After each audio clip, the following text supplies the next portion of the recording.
Шиенің жүрекке пайдасы. Шие құрамында калий көп, ол жүрек соғу жиілігін және қан қысымын реттеуге көмектеседі. Сонымен қатар гипертония қаупін азайтады. Шиедегі фитостеролдар холестерин деңгейін төмендетуге көмектеседі екен. Буындар қабынғанда көмектеседі. Медицинада гемоглобинді көтеру үшін, қан тоқтату мақсатында және суық тигенде ыстықты басуға, қан аздыққа, жүйке ауруларына, бронхит кезінде көптеген пайдалары бар. Буындардың сырқырауы, жас жапырақтарының дене сыртындағы жаралары үшін шипалық қасиеті мол. Құрметті оқырмандар, қазақ тілді арнаның дамуы үшін арнамызға жазылып, лайк басып, қоңыраушаны басуды ұмытпаңыздар. Сіздердің кішкене әрекеттеріңіз бізге үлкен қуаныш сыйлайды. Видеоны соңына дейін көріңіз. Шиенің адам ағзасына тигізер пайдасы жайлы көптеген ақпараттар айтатын боламыз. Қанды сұйылтып тазалайтын шие бауыр мен өтті де тазалайды.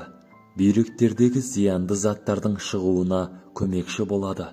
Іш қатуын кетіріп, ас қорытылуын жеңілдетеді. Шиенің құрамында көмірсулар, пектин заттары, органикалық қышқылдар, В2 және С, А дәрумендері бар. Шие асқазан, ішек және несеп жолдары ауруларына өте пайдалы болумен қатар, бауыр ауруларына да пайдасы бар. Аш қарынға желінген шие аздырады. Шие асқазандағы жараны қабынуды және шиқандарды кетіреді. Шиені тұрақты тұтынылған жағдайда бүйрек және қуық жолдарын құмдардан тазалайды. Өтті қалыпты жағдайға түсіріп, жүйкелерді қуаттандырады. Шие шырыны теріге жағылса, дақтарды кетіреді. Безеулердің кетуіне ықпал етеді. Ревматизм, артеросклероз және буын ауруына пайдасы бар. Шие жемісі ауруды басуда аспириннен де әсерлі болып келеді. Шие жемісі әрі холестериннің, әрі қанның құрамындағы шекердің азаюына көмекші болады. Шиенің құрамындағы хинин қышқылы бүйректерде тас және құмның қалыптасуының алдын алуы мүмкін. Егер тас бар болса, уақыт өтумен түсуіне көмектеседі. Қанның құрамындағы зиянды заттардың денеден шығуына ықпал етеді. Шамадан тыс дәрі қолданудан бауырда пайда болатын жүктің азаюына көмекші болады. Құрамындағы А витаминінің маңызды қайнар көзі болған каротин көз проблемаларының алдын алуға көмектеседі. Шие бұл күшті антиоксидант. Сонымен қатар, оның құрамында көптеген пайдалы заттар бар. Ол ұйқысыздық пен буын ауруларына көмектеседі. Бір шынаяқ шие құрамында 90 килокалория, яғни жеткілікті мөлшерде жасұнық А және С дәрумені бар. Шиенің шығу тарихы жайлы айта кетейік. Шие мыңдаған жылдар бойы өсіріліп, қолданылып келеді. Ол ежелгі Римде және Грецияда, Қытайда бұрыннан бері дастарханға қойылған. Шие алғаш рет Персияда пайда болып, құстар арқылы Еуропаға жеткізілді деп саналады. Шие туралы қызықты деректер. Бір қызығы, шие 15-30 жыл өмірінің 3-4 жылында ғана жеміс береді екен. Бір маусымда ағаштан 70 келеге дейін жидек алуға болады. Шиеден уланып қалу әбден мүмкін, бірақ жидектің өзінен емес, сүйегінен, әсіресе шиені сүйегімен жұтып қоятын жас балаларға бермеген абзал. Шиені сүйегінің құрамында адам ағзасында көгерткіш қышқылына айналатын амигдалин бар. Ересектер бір демде 1-2 шие сүйегін қорықпай жей алады. Шие қартаюды баяулатады. Шие басқа жемістерге қарағанда антиоксиданттарға бай. Антиоксиданттар теріні қартайтатын еркін радикалдармен ағзаға күресуге көмектеседі. Бұлшықет ауруы азаяды. Зерттеушілер жарты кесе шие немесе бір стақан шие шырыны бұлшықеттің қабынуын азайтады деп сендіреді. қант диабетінен қорғайды.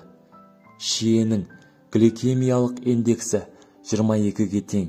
Бұл сары өрік, жүзім, шабдалы, көкжидек немесе қара өрік көрсеткіштерінен әлде қайда төмен.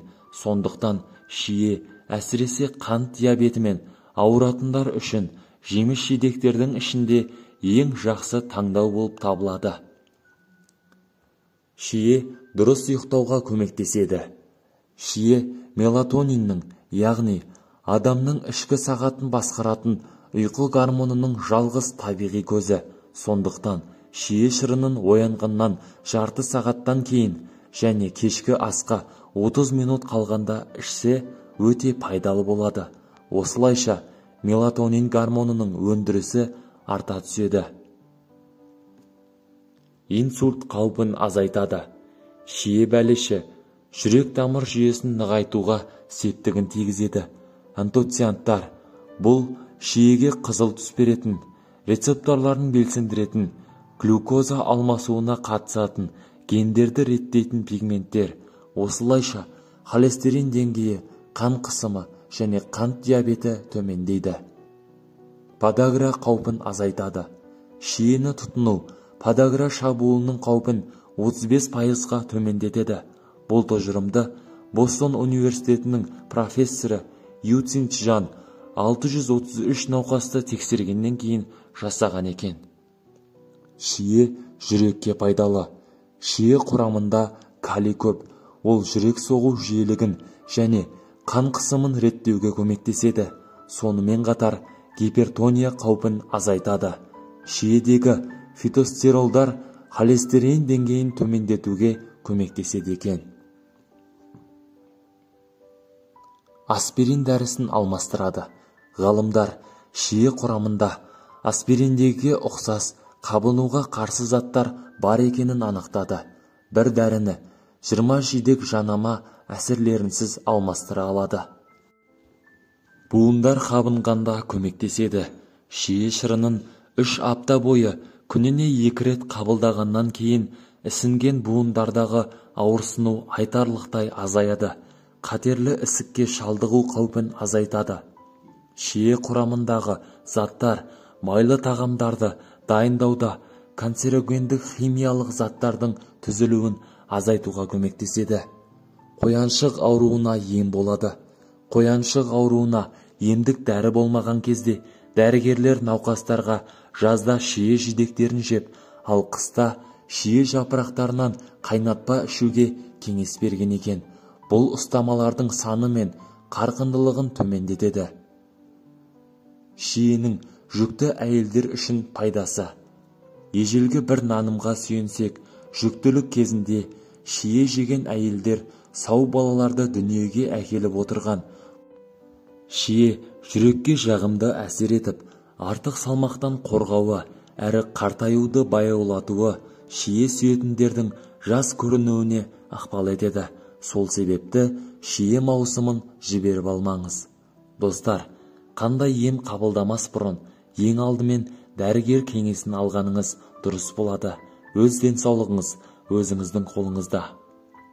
Видео ұнаған болса, арнамызға жазылуды ұмытпаңыздар және достарыңыз бен жақындарыңызға видеоны жіберулеріңізге болады.